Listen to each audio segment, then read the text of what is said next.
దేశంలో రిజర్వేషన్లపై సుప్రీంకోర్టు సంచలన వ్యాఖ్యలు చేసింది. రిజర్వేషన్ల ఫలాలు అందుకుని సామాజికంగా, ఆర్థికంగా ఉన్నత స్థాయికి చేరిన కుటుంబాలు తరతరాలుగా అదే కోటాను కోరుకోవడంపై దేశ సర్వోన్నత న్యాయస్థానం తీవ్ర అభ్యంతరం వ్యక్తం చేసింది. తల్లిదండ్రులు ఇద్దరూ ఐఏఎస్ అధికారులై ప్రభుత్వ సర్వీసుల్లో ఉంటూ పూర్తి స్థాయిలో స్థిరపడినప్పుడు ఇక వారి పిల్లలకు రిజర్వేషన్ల కోటా ఎందుకని సుప్రీంకోర్టు ధర్మాసనం సంచలన ప్రశ్నలు సంధించింది.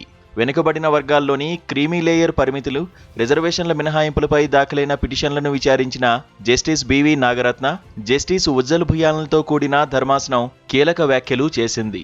విద్య, ఆర్థిక సాధికారత ద్వారా సమాజంలో ఒక స్థాయి లభిస్తుందని ధర్మాసనం పేర్కొంది.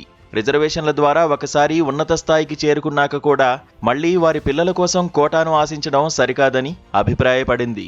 ఇలాగైతే మనం రిజర్వేషన్ల వ్యవస్థ నుంచి ఎప్పటికీ బయటపడలేమని, ఈ అంశాన్ని తీవ్రంగా పరిగణించాల్సిందని ధర్మాసనం వ్యాఖ్యానించింది.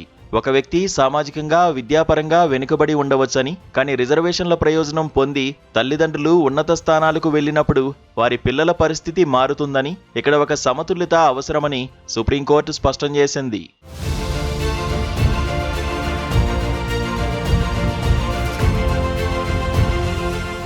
అదే వర్గంలోని అత్యంత వెనుకబడిన పేదలకు తీవ్ర అన్యాయం జరుగుతుందని ధర్మాసనం ఆందోళన వ్యక్తం చేసింది.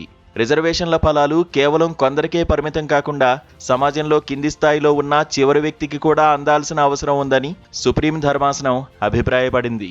ప్రస్తుతం ఓబీసీలకే పరిమితమైన క్రీమీ లేయర్ నిబంధనలను మరింత శాస్త్రీయంగా అమలు చేయడంపై న్యాయస్థానం దృష్టి సారించింది.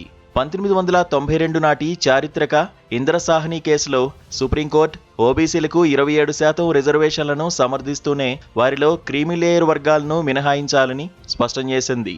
ప్రస్తుతం వార్షిక ఆదాయం 8 లక్షల రూపాయలు దాటిన వారితో పాటు ఉన్నత రాజ్యాంగ పదవుల్లో ఉన్నవారు, ఐఏఎస్, ఐపీఎస్ వంటి సీనియర్ బ్యూరోక్రాట్లు, మిలిటరీలో టాప్ ఆఫీసర్ల పిల్లలను ఆదాయంతో సంబంధం లేకుండా క్రీమీ లేయర్ కింద పరిగణించి కోటా నుంచి మినహాయిస్తున్నారు.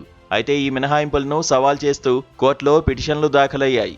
ఇక ఈ కేసులో సుప్రీంకోర్టు కేంద్ర ప్రభుత్వానికి, ఇతర సంబంధిత వర్గాలకు నోటీసులు జారీ చేస్తూ తదుపరి విచారణను వాయిదా వేసింది.